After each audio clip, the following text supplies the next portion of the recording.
Bonjour à toutes et à tous et bienvenue sur le plateau de Silence au Monge. Alors aujourd'hui, nous allons parler des acteurs. Qu'est-ce que c'est qu'être acteur de cinéma en 2014? Et pour en parler, autour de nous, pour parler de ces modèles de la jeune génération, nous avons réuni alors Lucie Cosset, qui est actrice au Conservatoire de Nantes et qui a tourné au cinéma récemment. William Flaherty, qui est acteur de cinéma, alors dans plusieurs films d'Alain Raffin, on va en parler. Et puis Vincent David, scénariste, alors scénariste du dernier, et puis d'autres aussi.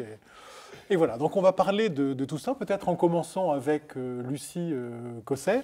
Alors, vous avez déjà tourné avec Alain Raffin, pas seulement dans Le Messie dont nous parlerons tout à l'heure, mais aussi dans Terre endormie en 2012. Et c'était votre première expérience. C'est ça. Alors, ce que je vous propose, c'est que nous regardions un petit fragment, une petite séquence de Terre endormie pour revoir ce que c'était à l'époque. D'accord.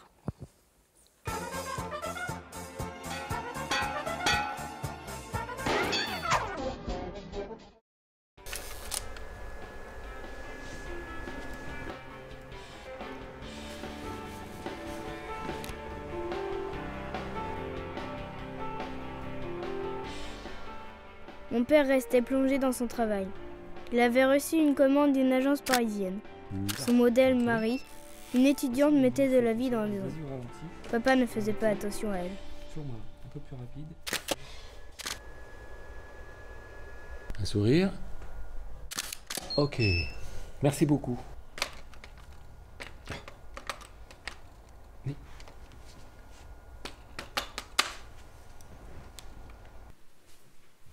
Salut. Tu as quel âge déjà? 12 ans? En fait, j'ai 11 ans. Je viens de les avoir. Tu vas au collège à Nantes? J'ai un frère qui a à peu près ton âge.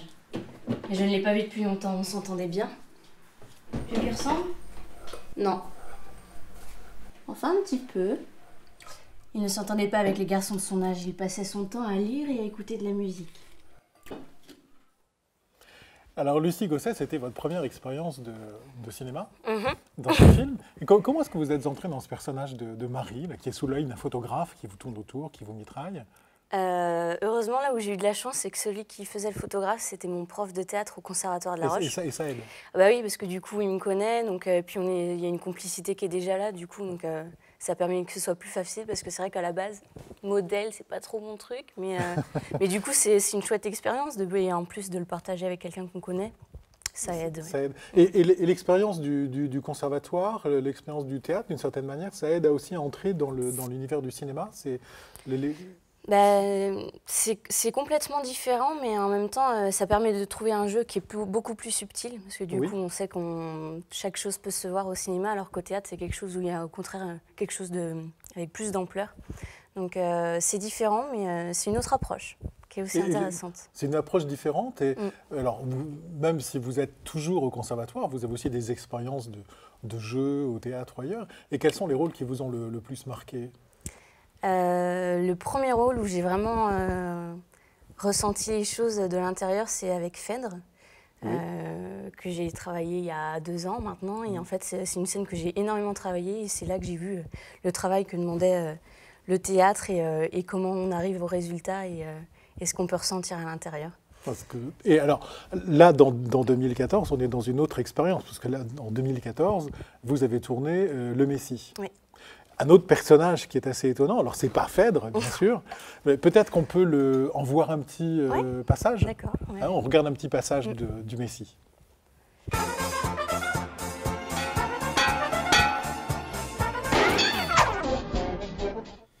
À cause des visions et des voix que j'ai dans ma tête. Puis je voulais pas prendre leur putain de médicaments. Je suis pas fou, je suis le Messie. Tu devrais me laisser voir ta jambe. Si ça continue, tu vas choper la gangrène.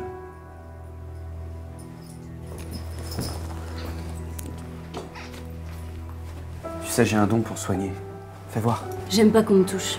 Non mais t'inquiète pas, je suis pas ton père.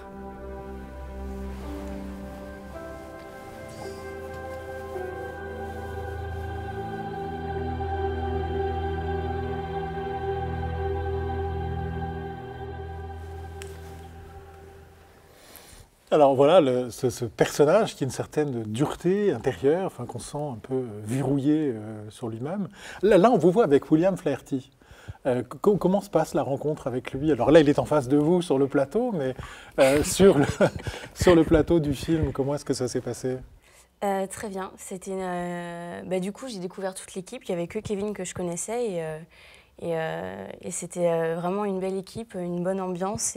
Vous dites ça parce qu'ils sont tous là autour ou... Oui, voilà, je fais ma Fayette. Non, vraiment, ça a été très chouette de bosser sur ce tournage.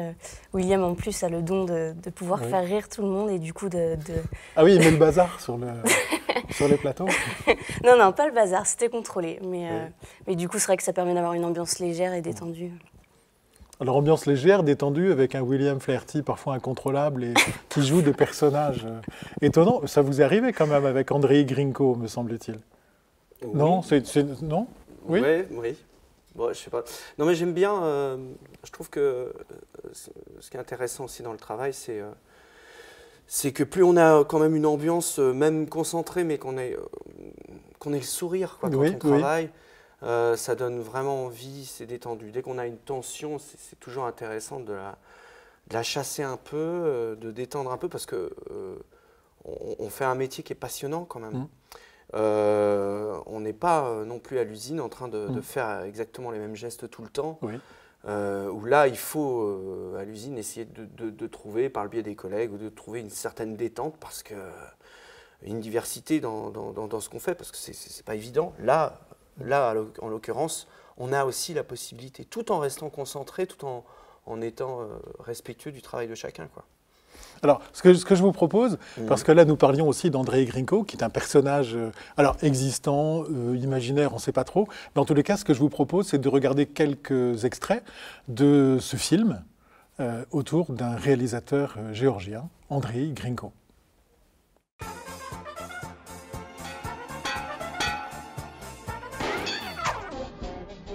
Vadim Yusuf, acteur, привет с директор Je sais pas si je peux le dire. Важнец. Il trouve un petit peu les acteurs en France un peu trop assistés, quoi. En Géorgie, ils sont prêts à... Vadim Yusuf. Vadim Yusuf, notamment. Vadim Yusuf, c'est des acteurs en Géorgie qui donnent leur âme, quoi. Ils tournent un plan, ils tournent leur vie, quoi. Non, Otar, non, c'est moi, Sergueï. T'es qui, toi? T'es qui? C'est qui la petite, Otar? Ah, c'est moi, oh, Sergueï.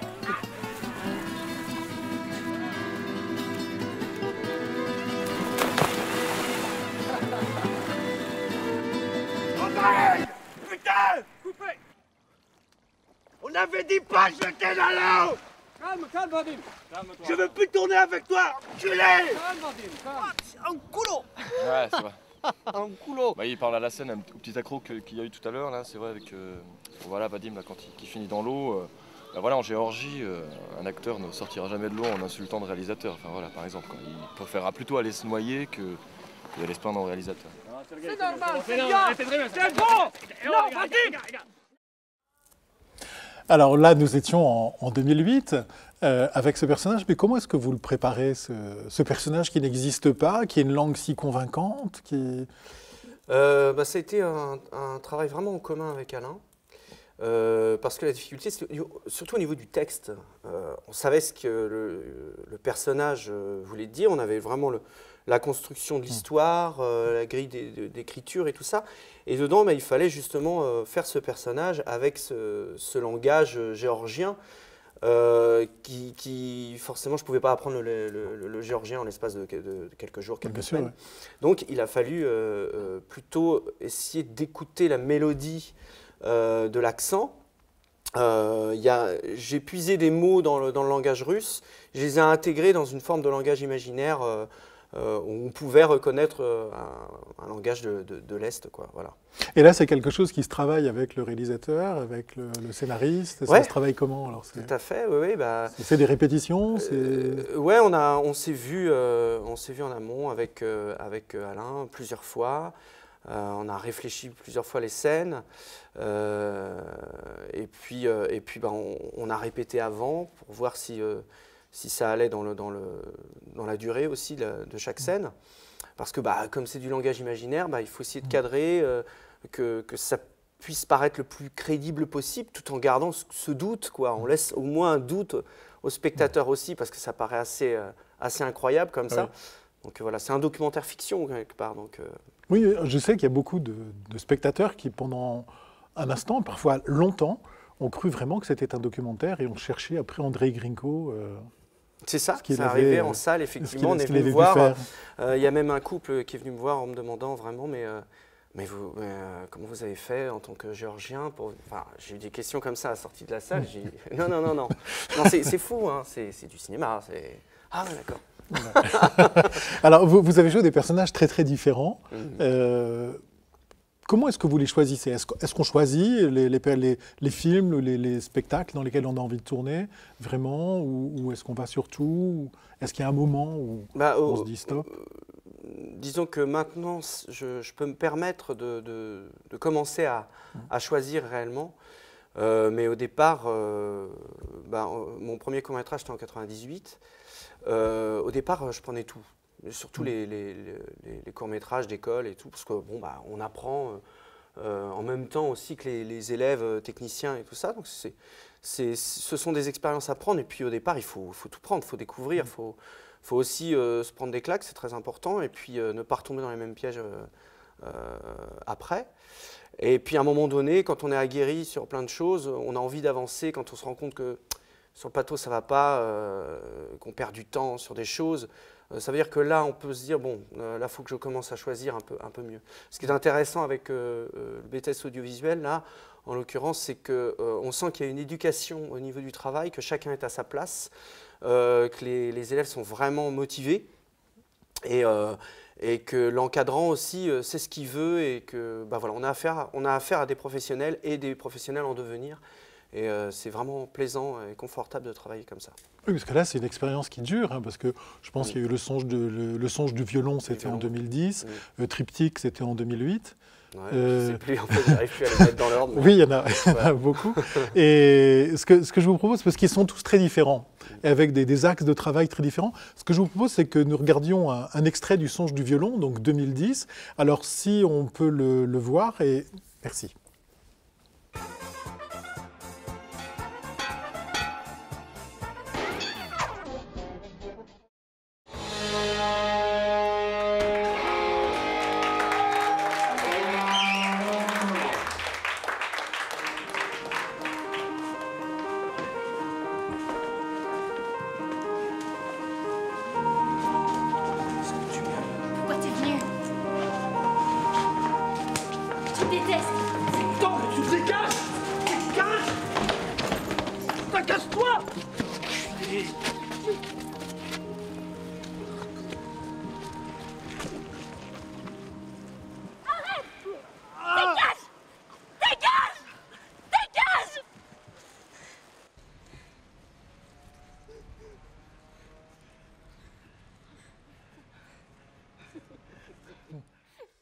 Alors, William Flaherty, dans ce film, vous jouez le rôle du frère musicien célèbre qui revient régler des comptes avec son père.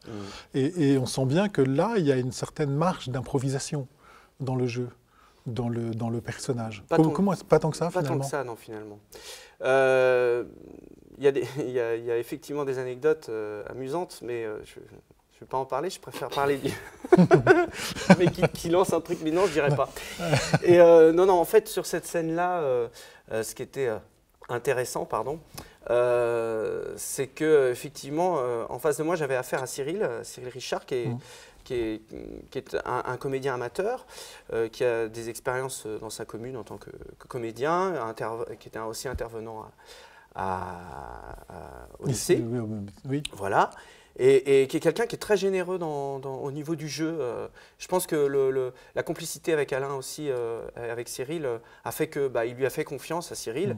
Et du coup, c'était très plaisant de préparer cette scène-là, donc avec une marge d'improvisation, mais aussi on a réglé quand même cette sortie-là pour que Cyril puisse aussi accepter aussi cette violence d'un coup, sans qu'on aille trop loin. On ne voulait pas non plus, c'est pas un truc à l'américaine, donc on voulait quand même que ça rende assez Que ça reste crédible, voilà, sans être complètement réaliste, explosif. Voilà, quelque chose qui peut arriver dans la vie de tous les jours, quoi, en fait. Et cette dimension-là, est-ce que vous la retrouvez aussi sur les plateaux théâtre sur lesquels vous jouez, ou est-ce que c'est vraiment spécifique au cinéma ? On peut la retrouver. Moi, j'essaie en tout cas d'y mettre, notamment dans Les Justes, dernièrement, où je jouais 2 personnages. Le travail de composition, de construction du personnage, on a pu aussi prendre plus de temps. Et comme c'était 2 personnages complètement différents, à l'opposé, ça m'a permis vraiment d'emmener le spectateur, de me faire oublier qui j'étais vraiment pour réellement travailler sur l'attitude de chaque personnage. Mais pourquoi cette attitude-là aussi? Parce qu'elle est construite, parce qu'on a travaillé psychologiquement le personnage. Et à partir de là, par l'empathie du comédien et le fait d'être le plus sincère dans ses émotions, eh ben, on arrive à oublier que ces attitudes-là sont calculées. Ça devient vraiment automatique. On est bien dedans. Et à partir du moment où on commence, c'est là où on se retrouve très proche du cinéma. C'est dès qu'il y a action, ça y est, on oublie complètement son corps, on le laisse faire, on accompagner les sentiments et tout ça. Et dans le théâtre, c'est pareil. Dès qu'on rentre sur scène, on doit faire en sorte que l'attitude, les regards, tout ce qui change de notre propre nature doit devenir quelque chose de vraiment naturel. Et là c'est là où je trouve qu'il y a un rapprochement. Oui.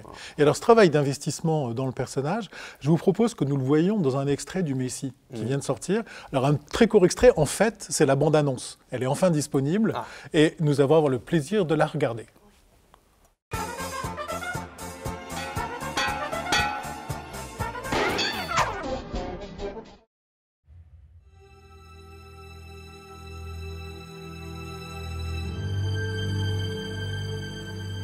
Je suis le Messie. Et tout ce que tu sais sur nous? Je ne connais que ce que vous montrez de vous, sans même vous en rendre compte. Je suis pas fou, je suis le Messie.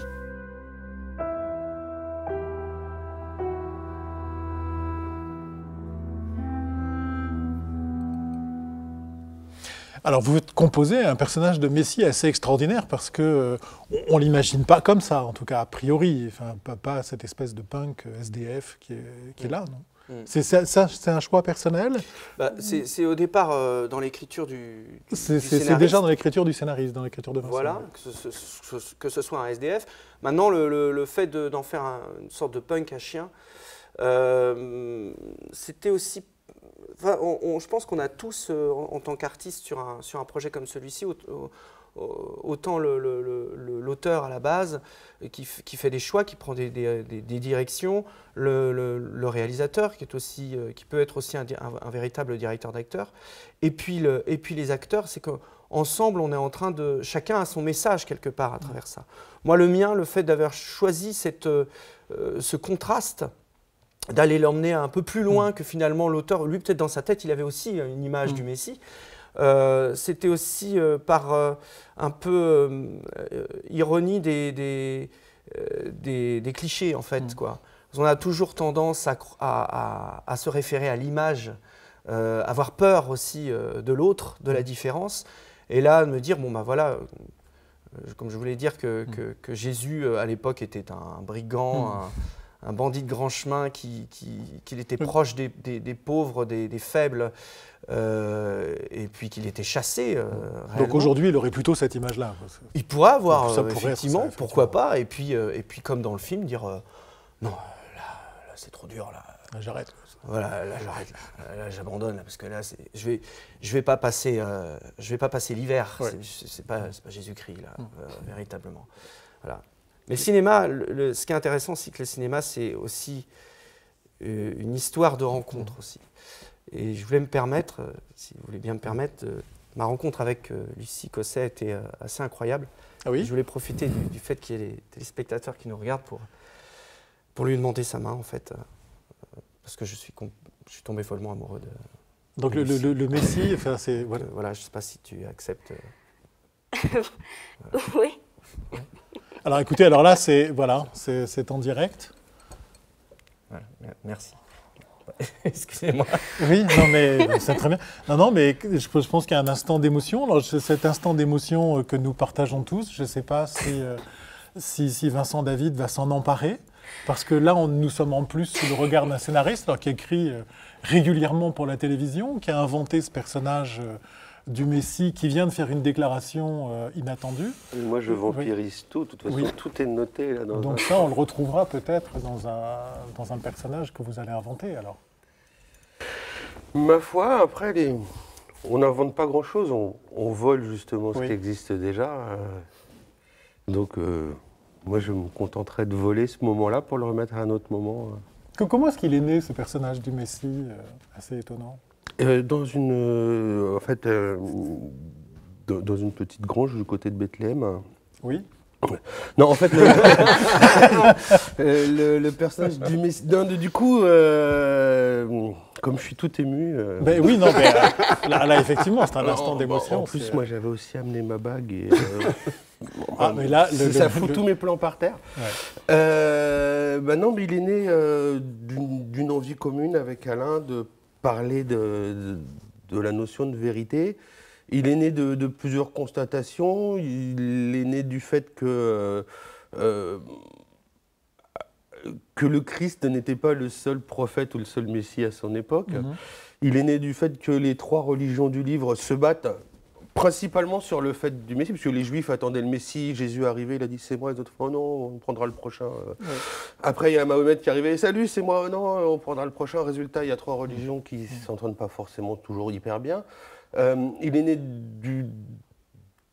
d'un truc qui me fascine, qui est le syndrome de Jérusalem, qui est le fait qu'il y a un certain nombre de touristes, quand ils arrivent en visite à Jérusalem, il y a un certain nombre de gens qui font des crises mystiques énormes et l'hôpital psychiatrique de Jérusalem est plein de messies, plein de prophètes divers et variés, et que c'est là où ça termine. Donc je pense que si un vrai messie arrivait, si tant soit de donner qu'il y a des vrais messies arrivaient de nos jours, je pense qu'on le prendrait pour... D'ailleurs, je veux dire, des messies, il y en a. Il y a Elron Hubbard, il y a Raël, il y a... Enfin, il y en a... il y a des personnages comme ça. Voilà, les témoins de Jéhovah ont été créés par un prophète aussi. Enfin, il y en a des prophètes autoproclamés. Il suffit d'aller sur YouTube et de chercher, il y en a plein. Il y a un Russe qui est très chouette, moi j'aime beaucoup. Et là, quand vous avez écrit le Messie, donc, est-ce que vous aviez déjà William Flaherty en tête, Alain et vous, ou est-ce que c'est venu plus tard? Oui, Alain m'avait parlé. Et est-ce que ça a influé sur l'écriture ou pas? Non. Non. Non, parce que c'est vrai que je pars du principe qu'il faut faire confiance aux gens. Donc j'écris le texte comme le voit, je le sens en me disant... Et après, c'est au comédien de s'en emparer et de le transformer. J'espère bien en plus. Et là, vous avez été surpris par les transformations ou les apports de William dans son personnage? Oui, agréablement surpris par pas mal de choses. Moi, je ne suis pas quelqu'un qui est vraiment dans le frontal et dans le premier degré en général. Je voyais quelqu'un qui avait beaucoup plus d'ironie sur lui et j'ai beaucoup apprécié la colère et la façon dont il est plongé dans le personnage justement. Alors que je voyais un personnage qui a un peu de la distance et de l'ironie par rapport à sa situation. Et du coup, ça m'a pris de court et c'est plutôt ce qui est bien, quoi. Enfin, et quand vous avez écrit le Messie et quand vous écrivez aussi d'autres scénarios, est-ce que vous vous imposez des contraintes ou est-ce qu'il y a des contraintes qui... Il y a des contraintes qui sont imposées par soi-même, des contraintes qui sont imposées par le système de production, le nombre de jours de tournage, le budget, le nombre de personnages, etc. Il y a des contraintes personnelles, c'est-à-dire que moi, mon métier, c'est d'écrire, donc j'écris beaucoup. Pour écrire le Messie, j'avais pas forcément 6 mois pour le faire. Donc quand on se dit, bah voilà, on a 3 jours pour écrire, ou 2 soirées pour écrire un texte, c'est déjà en soi une contrainte.